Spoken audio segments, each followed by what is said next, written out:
Hello guys, welcome to ideas with Alam. Business जब सफल होता है तो उसके बारे में हम लोग बहुत सारी चीजें जानते हैं, लेकिन सच्चाई ये भी है कि 80% बिजनेस जो शुरू करते हैं लोग वो 2 साल के अंदर में बंद हो जाता है। और उसके कारण क्या होते हैं वो जानना बहुत जरूरी है, क्योंकि आप अगर उसके कारण जान जाओगे, असफल बिजनेस होने के कारण अगर आप जान जाओगे तो आपका बिजनेस कभी भी असफल नहीं होगा। आप अपने बिजनेस को बचा सकते हो। तो आज हम लोग असफल होने के 7 रीजंस डिस्कस करेंगे। उसी पे आज बात करते हैं, तो let's start. Please subscribe and press the bell icon for notification of all new videos I upload. तो गाइज, आशावादी होना बहुत ही अच्छी बात है, बहुत जरूरी है। हम लोगों को हमेशा पॉजिटिव थिंकिंग रखनी चाहिए और सोचना भी चाहिए। नेगेटिव के बारे में ज्यादा नहीं सोचना चाहिए। लेकिन ये भी सच है कि जो बंद होने के कारण है, जो बिजनेसेस 80% बिजनेस जो बंद हो जाता है उसके जो कारण है वो अगर हम लोग को पता चल जाए तो हम लोगों का काम कहीं ना कहीं बंद होने से हम बचा सकते हैं। और हमें हमें जब पता रहेगा कि ये कारण से बंद होता है तो हम कहीं ना कहीं केयरफुल रह सकते हैं। तो इसका भी नॉलेज होना बहुत ही जरूरी है। तो आज मैं आपको 7 ऐसे रीजंस बताऊंगा जिसके कारण बिजनेसेस बंद हो जाते हैं। जैसे फॉर्च्यून मैगजीन के हिसाब से जो रीजंस हैं बंद होने के, वो आप इस तरह से है। सबसे पहला जो रीजन है, जो आप प्रोडक्ट बनाते हो वो मार्केट में कोई खरीदना नहीं चाहता। तो आपको ये चीज बहुत जरूरी जानना है कि आप सिर्फ ऐसा मत सोचो कि हमने वो बना दिया और वो मार्केट में बिक जाएगा। बिकने से पहले उसका थोड़ा मार्केट रिसर्च करना या उसके बारे में पता करना जरूरी है कि अभी ये जो प्रोडक्ट है वो लेटेस्ट मार्केट में चल रहा है या नहीं चल रहा है। ये कहीं ऐसा तो नहीं है कि हम जो चीज बना रहे हैं वो कहीं 2 साल पहले ही वो मार्केट से खत्म हो चुका है, वो उसकी डिमांड नहीं है। ये जानना बहुत जरूरी है। नंबर 2 में है कैश की कमी होना। तो कैश की कमी होना ये भी बहुत इसलिए कि मान लिया आपने एक बिजनेस स्टार्ट किया और स्टार्ट करने के बाद आप ठीक ठाक चला रहे हो, लेकिन पैसे जितने आपके पास आ रहे हैं उससे कहीं ना कहीं ज्यादा खर्च हो जा रहे हैं, तो आपके बिजनेस का जो पैसा है वही खर्च हो जा रहा। इस चीज को ध्यान में रखना बहुत जरूरी है। इसके कारण से लगभग 30% बिजनेस बंद हो जाते हैं 2 साल के अंदर में, क्योंकि लोगों को अंदाज नहीं होता और लोग कैलकुलेशन नहीं करते हैं और अपने शॉप के ही या बिजनेस के ही पैसे को पर्सनल काम के लिए खर्च कर देते हैं।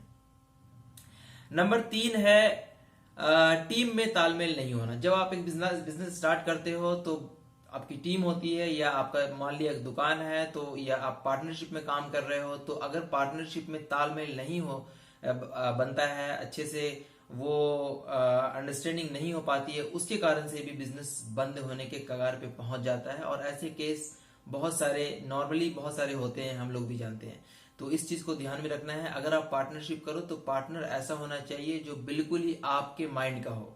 कहा जाता है कि बिजनेस में पार्टनर जो होता है, बिजनेस पार्टनर, वो बिल्कुल एक बीवी की तरह होती है जो एक दूसरे को बहुत ही अच्छी तरह से समझती है। ठीक है, तो ये भी बहुत जरूरी चीज है। नंबर 4 है कंपटीशन में टिक ना पाना। कंपटीशन में टिक ना पाने का मतलब ये है कि आप एक प्रोडक्ट बना रहे हो या सर्विस दे रहे हो, तो आप हर प्रोडक्ट और सर्विस के लिए अभी के मार्केट में कंपटीशन बहुत ज्यादा है।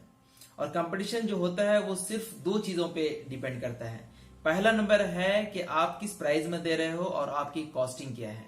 तो प्राइस और कॉस्टिंग मतलब जो कितने का आप उसको बेच रहे हो और उसको बनाने में या लाने में कितना खर्च हो रहा है, आपके पास मार्जिन कितना बच रहा है, उसी मार्जिन के बेस पे ही आप अपने बिजनेस को आगे लेके जाते हो या सरवाइव करते हो। तो उसका ध्यान रखना होता है। दूसरा चीज कंपटीशन में ये होता है कि आप क्वालिटी कैसा दे रहे हो। तो आपका जो कंपटीशन में, आपके कंपटीशन में जो दूसरे लोग हैं, वो उनकी क्वालिटी से आपकी क्वालिटी कहीं ना कहीं बेटर होनी चाहिए या सेम होनी चाहिए, कम नहीं होना चाहिए। ये 2 चीज होती है कंपटीशन में। इसके कारण से बिजनेसेस जो है वो खत्म हो जाती है। आप compete नहीं कर पाते हो मार्केट में, आपके पास डिमांड बहुत कम हो जाती है क्योंकि आपके अंदर वो क्वालिटी नहीं होती है या फिर सामान महंगा हो जाता है। तो इस चीज का ध्यान रखना बहुत जरूरी है। नंबर 5 है बिजनेस मॉडल को फॉलो नहीं करना। मतलब आपने जो सोचा है, बिजनेस मॉडल क्या होता है बेसिकली, वैसे तो बहुत लंबा प्रोसेस है ये बिजनेस मॉडल का, लेकिन शॉर्ट में समझिए तो सिर्फ इतना है कि आप बिजनेस मॉडल में ये डिसाइड करते हो कि हम अगले आने वाले 1 साल में या 6 महीने में या 2 साल में हम अपने बिजनेस को कहां लेके जाएंगे। तो अगर आप उसको फॉलो नहीं कर रहे हो, आप ये आपका टारगेट सेट नहीं है कि आप अपने बिजनेस को आने वाले 1 साल में कहां लेके जाओगे, तो जाहिर है उसका इम्पैक्ट आपके बिजनेस पर पड़ेगा। क्योंकि आपको पता ही नहीं है कि टारगेट क्या है, तो आप आगे नहीं बढ़ पाओगे। तो ये चीज बहुत जरूरी, इसको फॉलो करना बहुत जरूरी है। दूसरा चीज ये होता है कि टाइमिंग्स, मतलब बिजनेस में एक टाइमिंग, जो जैसे मैंने आपको बताया कि टाइमिंग बहुत जरूरी है। मतलब ये जो टारगेट सेट है प्लस टाइमिंग है, ये दोनों चीज को ध्यान में रखना होता है। तो टारगेट सेट कितने दिन का है, 1 साल का या 2 साल का, तो वो टाइमिंग आप सेट नहीं करते हो। इसके अलावा बिजनेस मॉडल में ये भी होता है कि हमें किस वक्त, किस टाइम में हम किस टाइम तक काम करना है, किस टाइम में काम अपने ऑफिस आना है, किस टाइम जाना है, कितने लोगों को रखना है काम पे, किसकी जरूरत ज्यादा है, किसका इंपॉर्टेंस ज्यादा है, इस चीज को, ये सारी चीजें बिजनेस मॉडल में होता है। और ये सारा चीज आपको बिल्कुल बेसिक लेवल पे पता होना ही चाहिए। अगर आप इसको फॉलो नहीं कर रहे हो तो ये बहुत बड़ा असर ला सकता है आपके बिजनेस में। नेक्स्ट नंबर पे आता है वीक मार्केटिंग। मतलब कहते हैं कि जब, जैसे मैंने आपको लास्ट वीडियो में बताया था कि अगर आपका बिजनेस चल रहा हो तो भी मार्केटिंग जरूरी है, अगर आपका बिजनेस नहीं चल रहा हो तो भी मार्केटिंग बहुत जरूरी है। तो मतलब मार्केटिंग ऐसी चीज है जिसको हमेशा ही चलना है, तो आप उसमें कोई कमी नहीं कर सकते। अगर आपको बिजनेस को आगे लेके जाना है तो मार्केटिंग हमेशा ही होते रहने चाहिए। या तो आप पेड मार्केटिंग कर रहे हो, या फ्री कर रहे हो, या खुद से कर रहे हो, या किसी से करवा रहे हो, बट मार्केटिंग हमेशा ही होनी चाहिए। ये बहुत बड़ा कारण होता है बिजनेस नहीं चलने का। इसके कारण से भी लगभग 15% बिजनेसेस बंद हो जाते। और नेक्स्ट है इग्नोर कस्टमर्स। मतलब आप एक बिजनेसमैन हो, आप अपना दुकान चला रहे हो, या काम जो भी है मैन्युफैक्चरिंग कर रहे हो, सर्विसेज दे रहे हो, जो भी आप काम कर रहे हो, आप अपने कस्टमर्स को इग्नोर नहीं कर सकते। किसी भी तरह से आपके कस्टमर्स आपसे नाखुश नहीं होने चाहिए। मतलब ये नहीं होना चाहिए कि ठीक है हम थोड़ा बाद में काम कर लेंगे, अभी थोड़ा सा मन नहीं कर रहा है, अभी ये नहीं कर सकते, अभी ऑफिस जाने का मन नहीं कर रहा है, अभी थोड़ा सा बाद में कॉल रिसीव कर लेंगे, अभी इग्नोर कर देते हैं।